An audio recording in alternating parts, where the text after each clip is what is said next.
Leonard Graves slammed my laptop shut, the sound echoing like a gavel striking down a final verdict. His voice was sharp, triumphant, and cruelly loud in the glass-walled boardroom. Lyra Draven, you're finished here. I just saved this company $87 million. Without you. For a moment, the air froze. My hands still rested on the table, but my world had tilted. 17 years of loyalty, erased in a sentence that wasn't about performance, integrity, or skill. It was about a number he thought made him look like a hero. I felt the weight of eyes around the table. Senior executives, some of whom I had mentored when they were fresh recruits, shifted uncomfortably in their leather chairs. No one spoke. No one defended me. In Leonard's performance, they were the silent audience, and I was the spectacle, stripped of dignity in front of the very people whose success had been built on my work. I wasn't the type to chase headlines. My victories were quieter, hidden clauses in multi-million-dollar contracts, safeguards against lawsuits, frameworks that kept Halverson Dynamics safe when competitors stumbled. I was the scaffolding no one admired, but everyone relied on. While Leonard craved the spotlight, I spent nights combing through fine print, protecting the company from risks it never even knew existed. That was the difference between us. I measured success in stability, in long-term trust. Leonard measured it in applause, in how many zeros he could slash from a budget slide to impress the board, where I saw the invisible threads that held an empire together. He saw only expenses to cut. And now, he had cut me. He leaned back, satisfied, as if my humiliation were the grand finale to his show. The board deserves to know we're leaner, stronger, and smarter, he boasted. Stronger, I thought bitterly, by hollowing out its foundation. As I sat in silence, the memory surfaced. His signature, hastily scrawled across a compliance document I had drafted. He hadn't read it. He never did. He had signed away more than he realized. The irony struck me like a quiet revelation. Leonard believed he had won, but in the fine print he dismissed so easily. His downfall was already waiting. The boardroom door clicked shut behind me, but the echo of Leonard's words still rang in my ears. My legs carried me down the hallway, though I wasn't entirely sure how. Each step felt mechanical, as if my body moved on instinct while my mind tried to make sense of the humiliation I had just endured. 17 years ended, not with gratitude or dignity, but with a boast about 87 million saved. I pushed open the door to my office, a place that had once felt like a sanctuary. Now it was a crime scene, and I was the one being escorted out without handcuffs. My hands trembled slightly as I reached for the cardboard box that someone from facilities had left leaning against the wall. Like they had been expecting this moment before I did, I started to pack. Files, notebooks, a framed photo of my father smiling at my college graduation. Each item felt heavier than it should, as though it carried the weight of the years I had poured into Halverson Dynamics. My desk had been my second home. The late-night takeout containers I tossed away, the stack of airline tickets from red-eye flights, the pen I chewed through every budget season, they all whispered back fragments of my life that suddenly felt cheapened. At the center of the desk sat my wristwatch, a polished silver band, engraved with 15 years of service. It had been given to me in that same boardroom, with polite applause and a forced smile from Leonard as he handed it over. I had worn it every day since, a quiet reminder that loyalty was worth something.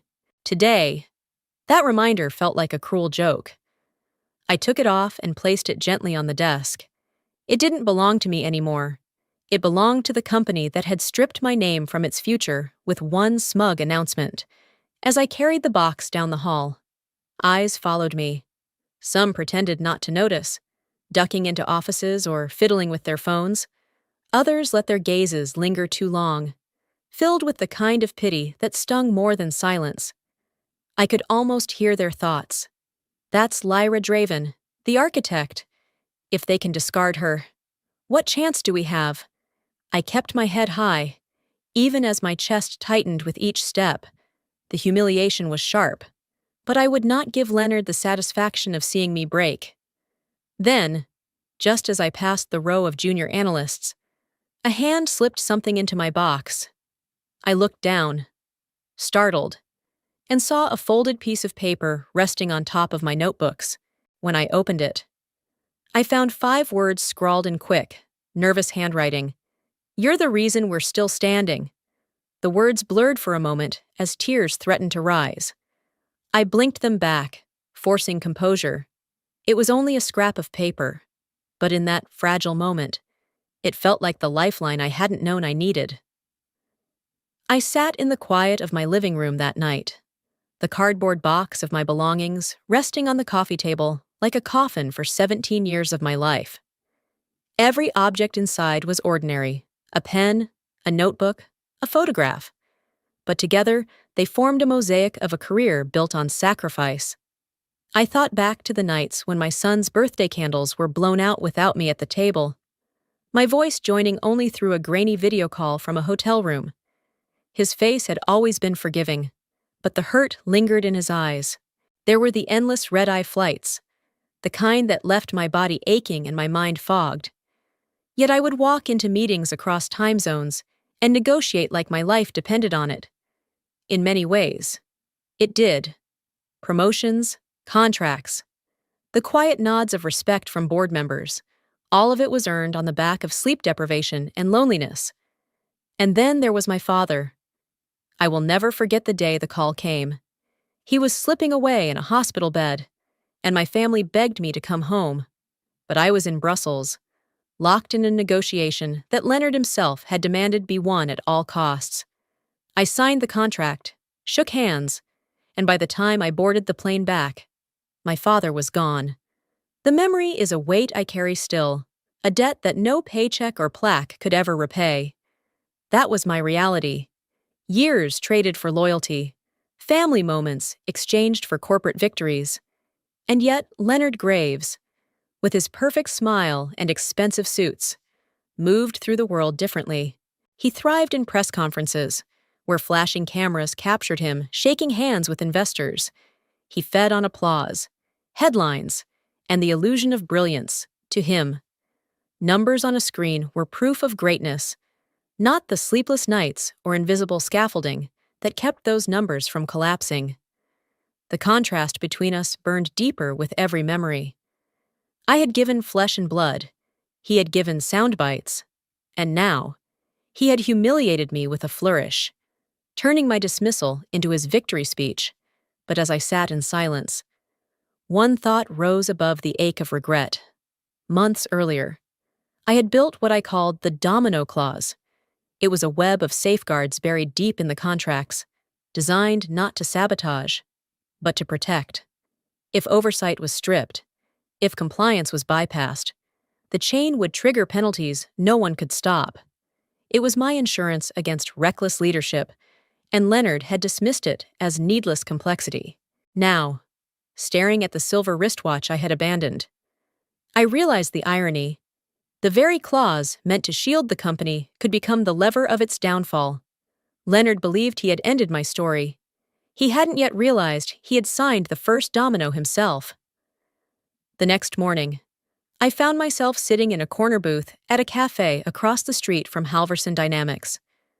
The building's glass facade reflected the morning sun, shining like nothing had changed. To anyone else, it was just another skyscraper on a busy avenue. To me, it was the place where my life had been dismantled in a single afternoon.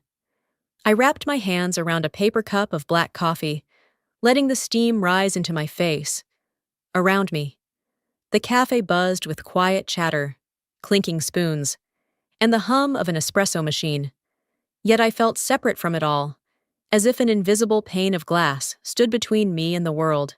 I had spent 15 years of my life giving everything to that building, and now I was just another anonymous woman watching from the outside. Every detail of yesterday replayed in my mind. Leonard's smirk, the silence of the executives, the pitiful looks in the hallway. The humiliation still burned, but beneath it lay something heavier, a profound emptiness. For so long, Halverson had defined me. Without it, who exactly was I?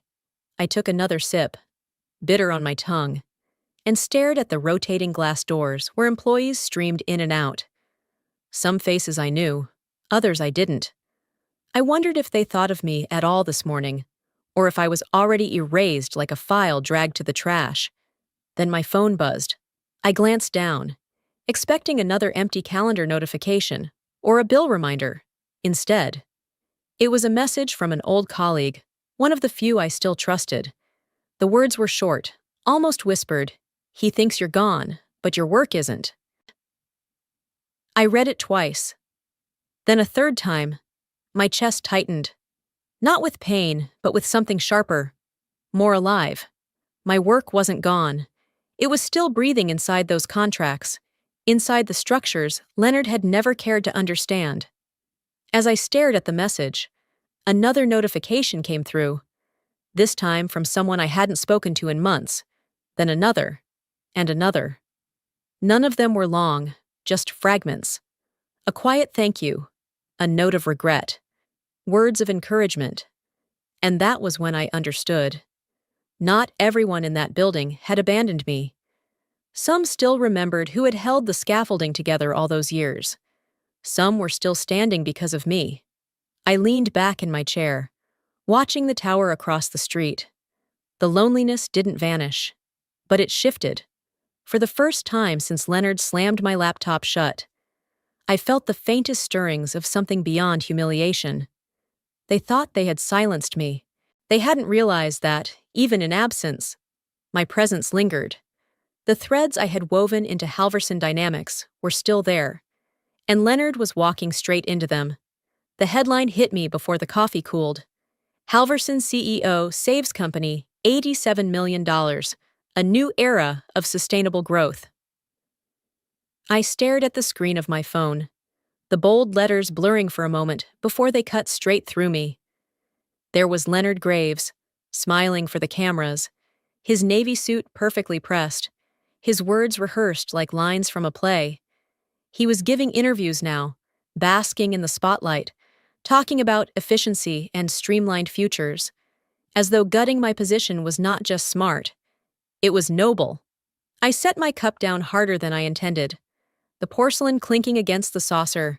Around me, the cafe was alive with small talk and the hiss of milk steamers. But for me, the noise dimmed. Reading his words felt like a knife twisted deeper into a wound that was already raw. 15 years of sacrifice had been reduced to a headline celebrating him. All the contracts I had secured, the compliance walls I had built, the crises I had quietly prevented, they were invisible now. Leonard stood on a stage made of my labor, and the world applauded him as if he had erected it all himself. I scrolled down, reading his quotes with growing fury. "We are leaner, stronger, and more adaptable than ever. This is the path to a sustainable future." Stronger? I wanted to laugh. The only strength Leonard knew was applause. He never read the fine print. He never understood the fragile systems that kept our empire upright. To him, it was all numbers on a screen, clean and simple, stripped of the blood and bone that held them together. My jaw tightened. I could feel the anger pressing against the walls I had built inside me. But I forced myself to breathe slowly.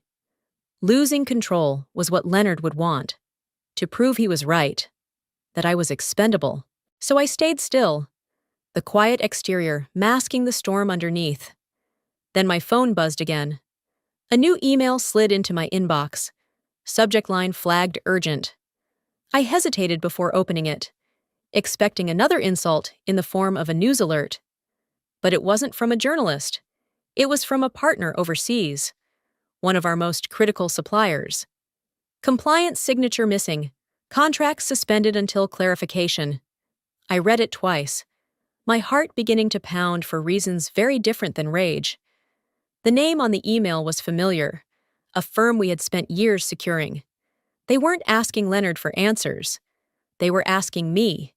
In that moment, the bitterness of the article faded into something sharper, colder. Leonard could strut on camera all he wanted. But beneath the spotlight, cracks were already forming. The scaffolding he thought he could discard wasn't gone. It was simply waiting for the weight to shift. I closed my eyes. The echo of his words still in my ears. A sustainable future. He had no idea how unsustainable his empire truly was. The morning light filtered through the cafe windows. But it carried no warmth for me. I sat at my usual corner table, phone beside my coffee, trying to steady myself.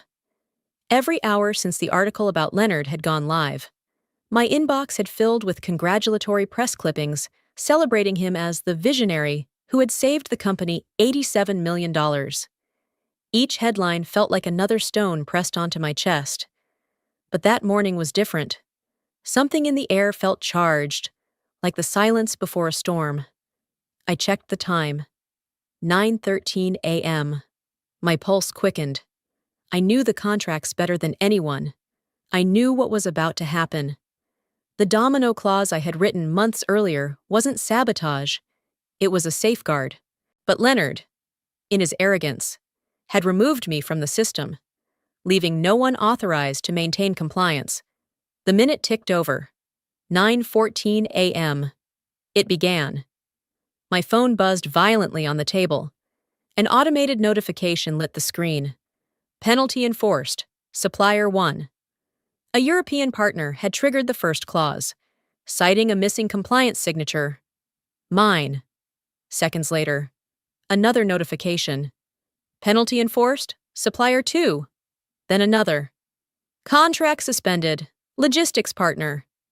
The dominoes were falling, one after another, exactly as I had built them. The system wasn't collapsing by design. It was doing precisely what it was supposed to do: protect integrity by halting operations the moment oversight disappeared. Without my approval, the chain had no anchor. I gripped the edge of the table, heart hammering. Watching the notifications cascade was like watching an avalanche I had once predicted finally break loose. It was terrifying, exhilarating, and heavy with consequence all at once. Meanwhile, I imagined the scene across the street. Leonard in his corner office, blinds drawn, phone lines exploding as frantic executives realized contracts worth hundreds of millions were now frozen. For every dollar he claimed to save, 10 more were now bleeding from the company's accounts. Another alert flashed across my phone. But this one wasn't automated. It was a call. I froze. The name on the screen belonged to a major supplier overseas. My breath caught. They weren't calling Leonard. They weren't calling the hero CEO who had basked in headlines. They were calling me. I hesitated, then answered softly. "This is Lyra Draven." "Ms. Draven," the voice on the other end said, thick with urgency. "We've suspended operations until your compliance signature is restored. Without it, we can't move forward. Do you understand?" I closed my eyes. The irony stung almost as much as it satisfied. They still recognized me as the architect. Not Leonard, not anyone else. Just me. "Yes," I whispered, steadying my voice. "I understand completely." As the call ended, I stared back at the towering building across the street. Inside, chaos was surely consuming the boardroom, the same stage where I had been humiliated only days ago. The clock now read 9:16 a.m. In 2 minutes, over $200 million had been lost, and the avalanche was only gathering speed. By mid-morning, the storm had fully arrived. From my cafe window, I could see the hurried footsteps of employees darting in and out of Halverson's glass tower. Phones pressed to their ears, faces pale. On my own screen, the news had already broken. Halverson stock dips $200 million amid sudden contract suspensions. I took a slow sip of coffee, letting the bitter heat settle on my tongue. $200 million, gone in hours. Leonard had promised the board stability, bragged about savings. And now the company was unraveling exactly the way I had always feared it would. Inside those walls, panic was devouring order. I could picture the boardroom, directors arguing, voices raised, spreadsheets projected on the wall as numbers plummeted. Leonard would be at the head of the table, trying to hold it together with that trademark smile, spinning words like temporary turbulence and corrective measures. But words couldn't stop the dominoes. I scrolled through my phone again. New headlines appeared by the minute, each more damning than the last. One caught my eye. Sources: Halverson fired their risk architect just before crisis. The words stopped me cold. My chest tightened. Not with fear, but with an odd, quiet vindication. So the truth was leaking. Someone inside had spoken to the press, and my absence was no longer a secret. Leonard's triumph was unraveling in public. I leaned back, watching the tower across the street. There was no satisfaction in seeing colleagues suffer, no joy in watching employees scramble to contain the damage. But there was a strange peace in knowing that the silence I had endured in that boardroom was no longer protecting him. The humiliation I had been forced to swallow was now shifting to his plate. The phone buzzed again. This time it wasn't a supplier. It was a private number. I hesitated before answering, lowering my voice. Lyra Draven. There was a pause on the line. Then a voice I recognized, a member of the board. He spoke quietly, as though afraid to be overheard. Lyra, is it true? Did Leonard actually remove you? Were you the one overseeing compliance on these contracts? I closed my eyes for a moment. The irony of it struck hard. They hadn't asked Leonard. They had come to me, the woman who was supposed to be erased. Yes, I said evenly. I was the one. A heavy sigh crackled through the phone. Then God help us. Because he never mentioned it. We're sitting here with chaos on every screen, and the only name coming up in every clause is yours. I said nothing more. I didn't need to. The truth was already louder than my voice. When the call ended, I set the phone down and folded my hands around the coffee cup once more. The city outside moved at its usual pace, but across the street, the empire was burning from the inside, and for the first time in days, I felt perfectly calm. By early afternoon, the headlines had shifted from questions to declarations. Halverson stock plummets, market value falls off a cliff. Suppliers freeze deals amid compliance chaos. The numbers scrolled across the bottom of every financial channel, red arrows pointing straight down. Halverson shares weren't just declining, they were in freefall, tumbling minute by minute, wiping away billions in market confidence. I watched it unfold from my seat in the cafe. My phone propped up against the sugar jar as I refreshed the stock ticker. Where panic would have once surged through me, I felt something startlingly different. A slow, steady wave of relief. For years, I had carried the weight of responsibility like a second skin. Every time I boarded a plane to negotiate a contract, every clause I buried deep into an agreement, it had all been for one reason: to prevent exactly this kind of disaster. Now, stripped of my title, I no longer had to bear the crushing silence of being the only one who understood the stakes. The collapse wasn't my burden anymore. It was Leonard's.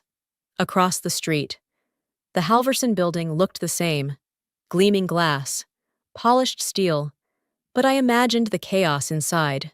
Frantic phone calls, board members screaming, legal teams scrambling to stop the bleeding. Their empire was unraveling in real time, and no slick press conference could contain it. Suppliers that had once fought for contracts with Halverson were now backing away. I received screenshots from old colleagues, internal memos confirming that logistics partners had suspended operations. Production lines were stalling. Deliveries were frozen at docks. The dominoes had not just tipped, they had crushed the entire chain. I leaned back in my chair, exhaling slowly. The bitterness of the past few days was still there, but now it mingled with something gentler. For the first time, I felt free of the weight I had carried for 15 years. Watching Leonard's empire collapse wasn't about revenge anymore. It was simply truth catching up. Then my phone buzzed again. this time with a number I didn't recognize. I hesitated before answering. "Ms. Draven?" a confident voice asked on the other end. "This is Carter from Arcturus Global." My pulse quickened. Arcturus Global, one of Halverson's fiercest competitors. "I'll keep this short," he continued.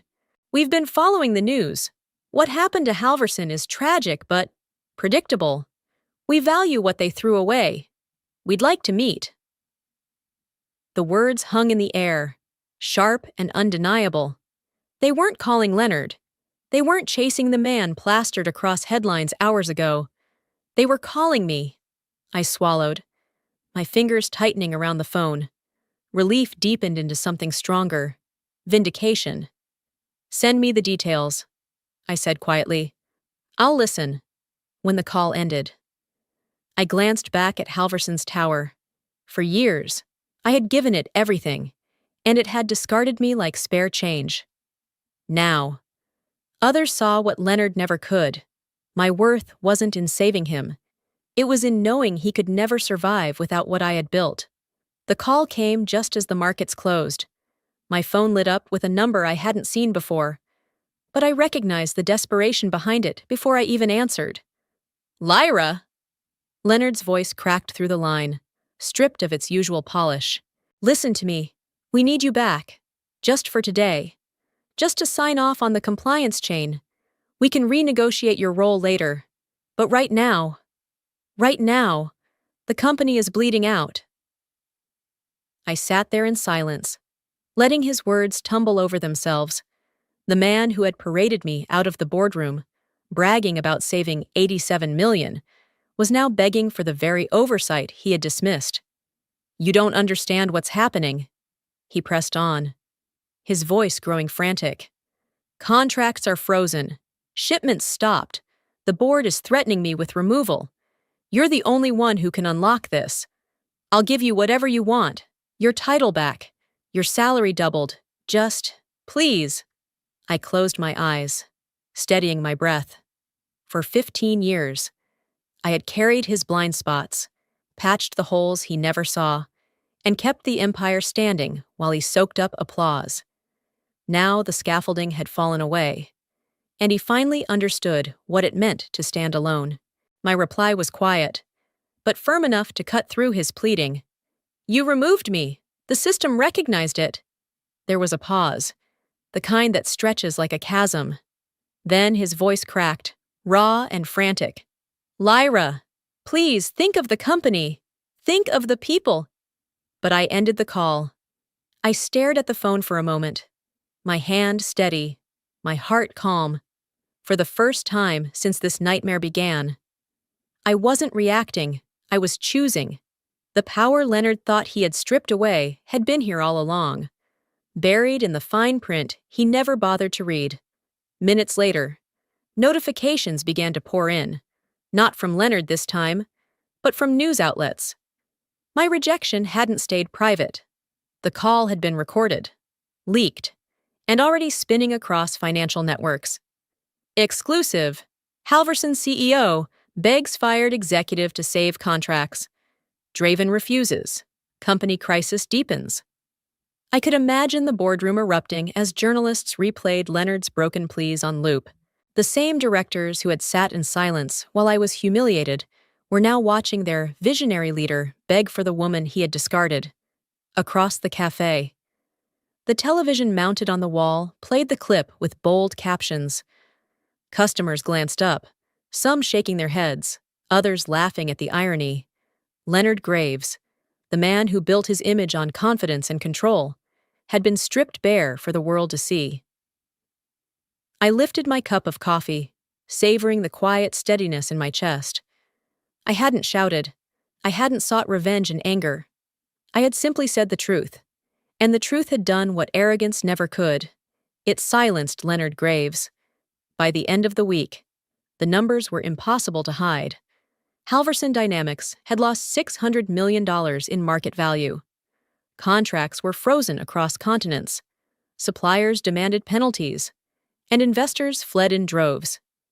The board of directors had no choice. They convened in a closed-door session and voted Leonard Graves out, The headlines were merciless. CEO who signed his own downfall. From hero to liability, Graves forced to resign after compliance collapse. The same media outlets that had celebrated him days before now dismantled his image piece by piece. His arrogance had been exposed for what it was: recklessness dressed in a suit. I sat in the same cafe, where I had watched everything unfold, my coffee cooling in front of me. My phone buzzed once more. This time, the message was short, but it pierced deeper than any headline. For every worker they underestimated, you proved them wrong. I stared at the words, my throat tightening. It wasn't revenge I felt, not even triumph. It was release, for 15 years. I had carried a burden in silence. Now the silence was broken, and the weight was gone. Then came the final twist. An offer letter slid into my inbox from Arcturus Global, Halverson's fiercest rival. They wanted me as a senior advisor, with full authority to reshape their compliance strategy. I didn't hesitate. I signed. Almost immediately afterward, another email leaked to the press, the document that started it all. Leonard's signature, bold and careless, authorizing the very domino clause he had dismissed. He hadn't been undone by me. He had undone himself. I leaned back, watching the tower across the street as the sun dipped lower. For the first time in years, I felt light. Not victorious, not vindictive, just free. Justice didn't come from shouting. It came from letting the truth do its work. And sometimes, the sharpest revenge is silence. If you've ever seen arrogance collapse under its own weight, you know how satisfying justice can be. What do you think? Was this downfall deserved? Leave your thoughts in the comments. Like this story if it spoke to you. Share it with someone who needs the reminder. And don't forget to subscribe for more stories of workplace injustice and unexpected revenge.